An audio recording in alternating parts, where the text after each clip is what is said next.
Hello, my name's Adam Berry and today I'm going to take you through how to do the glute bridge. Right, welcome back to the channel. The glute bridge, one of my favourite exercises. I think glute strength is one of the most important things that you can develop in your body. I talk about the glutes being the most important muscle in the body because they're like, for me, the tree trunk. They're the start of the tree trunk. They're the trunk that you need to work from. Your legs are like the roots that go into the ground, and your upper body is the branches and everything that comes out from above that.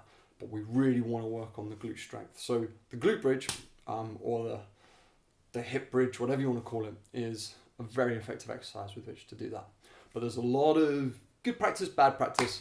So let's just wipe all that clean. And this is how I would like to see you do the glute bridge. Okay, so we're going to lay down like so. And now you'll notice I really want you to get your ankles underneath your knees. You should be able to touch your heels here. And then make sure that your head is down, like so. You want to keep your chest nice and open. And then you want to make sure that your lower back and the bottom of your spine is in touch with the floor. Then you can have your hands by your sides. You can have them palm up, palm down, doesn't matter. Some people put them there. You can do that. I'll tell you a little note why you might do that in a moment. And then all we're going to do as we do the glute bridge is extend up like so, and then come back down. Kiss the floor, and then up like so. Right. Now, I want you to think when you're doing this exercise, I want you to think about opposition.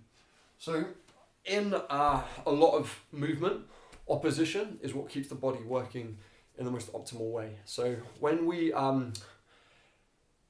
go up with our lower body in the glute bridge, I want you to think about resisting down with the rib cage. This is why some people you might see with their hands on their rib cages like so.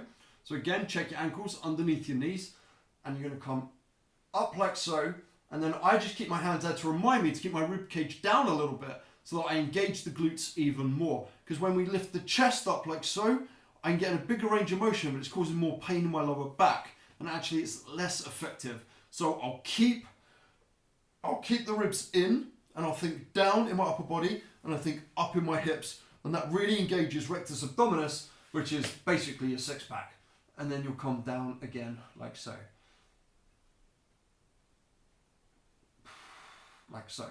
Now we can advance this exercise in many ways, but one of the best ways to advance it, I know of, is to do it as a single leg. You can either put your leg straight in the air, or I generally get my clients to just bring it in like so, tucking into the chest. But all the same rules apply. But you'll notice when you do it this way, that your pelvis will want to tilt, and you've got to resist that, okay? You want to make sure that you're keeping your pelvis square at all times. You're coming up and down like so. And then we'll just switch that up, just for balance's sake. But all the same rules apply about keeping the rib cage in, rectus abdominis engaged, and your hips nice and high, so your glutes are very much engaged as well. The other thing you'll note is I'm not lifting my chest up when I do it like this. I'm not looking at anything. I'm keeping everything down and flat on the floor, just because it's more comfortable, and we obviously want to avoid neck tension. Right, that's how to do the glute bridge. You can also elevate the standing foot. That's another way to advance it as well, if you feel like you need to do that. Just to get a wider range of motion and to get a bigger range of motion when you do it. I hope that's helped. If you have any questions, put them in the comments below. Peace, love and protein. High fives and positive vibes.